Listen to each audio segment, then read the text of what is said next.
A new North Carolina law is allowing an increase in relief for people impacted by Hurricane Helene. It was passed after lawmakers were forced to override a veto from Governor Roy Cooper. That's because the bill also weakens Democrats elected to office earlier this month. Now, one of those changes include altering how the State Board of Elections is appointed. It also waters down the governor's office power. Chief Legal Analyst Conley Frodes joining us.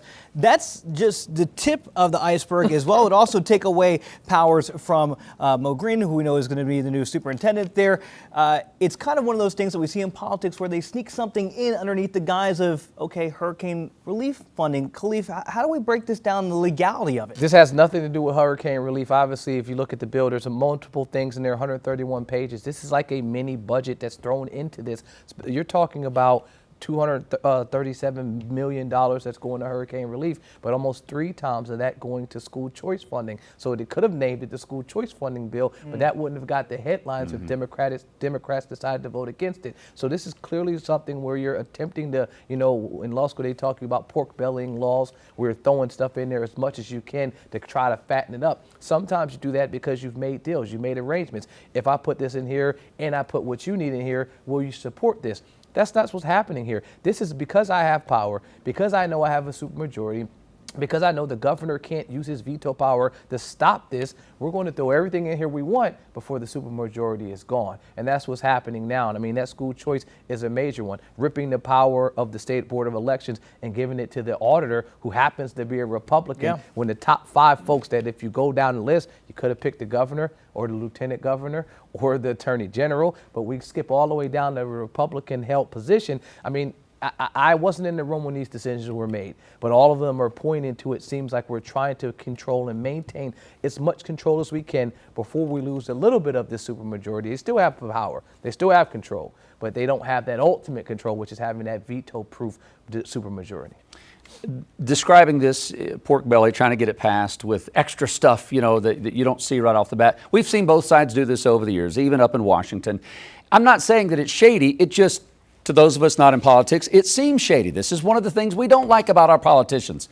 I wish they could, and I know here we are wishful thinking, right? Can they not create some type of law that says the bill has to be about the bill? If it's about hurricane relief funding, you cannot add anything to it other than what the topic is. That has to be something. That way, I mean, we're voting you into office.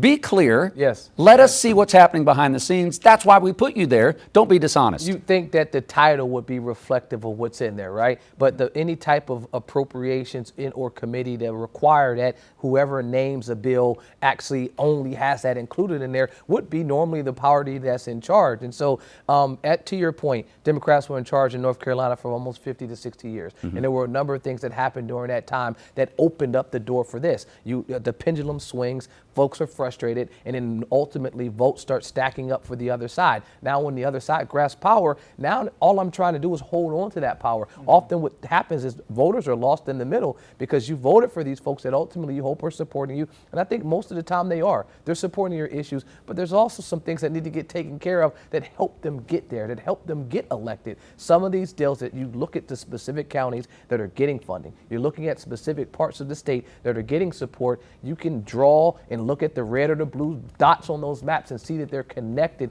to the folks that are in charge. And so right now the pendulum is heavily swinging to the Republican side, and so it may take another 40 to 50 years for Democrats to see what power looks like again in this state, to be able to have any type of pushback. And real quick, just circling back to one of Khalif's favorite saying, people playing chess, not checkers. Everything they're doing, though, is, no matter how it makes you feel, is still above the board and still legal. 100% above the board. And I mean, I can say this, I tip my hat to anyone that's in charge and can find a way on how to stay in charge, because the Democrats, again, did it for 50 to 60 years. In the modern era, that's not normal. And so the Republicans are recognizing that if we want to do this, if we want to ensure that we're able to pass the things that our constituents have elected us to do, we have to be able to be in a position not to just talk about it, but be able to see things get enacted. And so I'm happy to see bills passed, because what I don't want to see is folks go to Raleigh all the time and pass nothing. But now, ensuring that the things that are being passed has some type of balance, that's another question for another day. And I don't think that right now the Dems are able to catch up to the speed that the Republicans.